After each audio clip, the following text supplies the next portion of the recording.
जितना भी कर्मचारी उपस्थित हैं ये करीब करीब सारी बातों को जानते हैं और समझते हैं, तब आप यहाँ पर समय दे करके खड़ा हैं। लेकिन आपका एक उत्तरदायित्व होता है कि अपनी लड़ाई के लिए आपको लड़ना पड़ेगा और आपको आगे आना पड़ेगा और यूनिटी आपको बनाना पड़ेगा। जो कर्मचारी आते नहीं हैं, भाग नहीं लेते हैं, लेकिन अपने जगह पर से सिर्फ ये बोलेगा कि भैया मिल गया और कोई दिलाने का बात नहीं कर रहा है। मित्रों, आप सभी साथी जानते हैं कि देश में जो सरकार बैठा हुआ है वो गरीब विरोधी सरकार है, मजदूर विरोधी सरकार गिर गया था। और वो आदमी का क्या हुआ, वो प्राइवेट इलाज के लिए भेजा गया।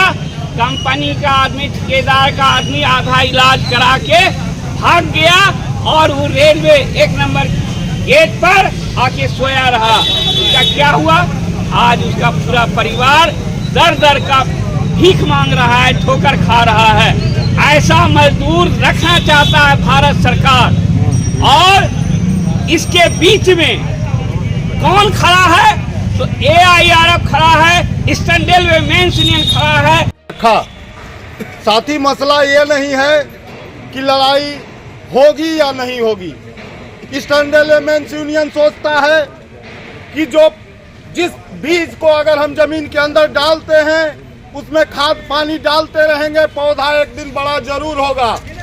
ईस्टर्न रेलवे मेंस यूनियन का सोचना है कि जिस एजेंडे को अगर हमने आगे बढ़ाया है उसमें जीत एक दिन ना एक दिन मिलेगी।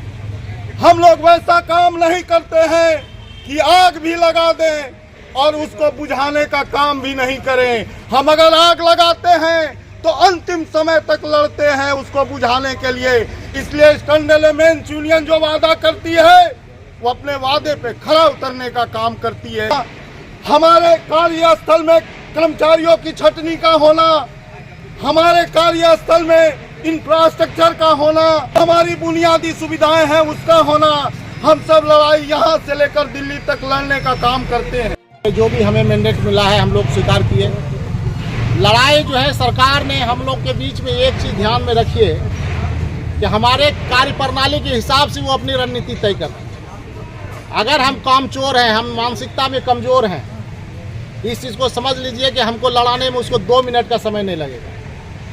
आप एक रणनीति बनाते हैं, वो 10 रणनीति आपके ऊपर आक्रमण करने के लिए तैयार है। आप इस चीज़ को समझिए। हम लड़ रहे हैं OPS के लिए, उन्होंने हमको दे दिया UPS।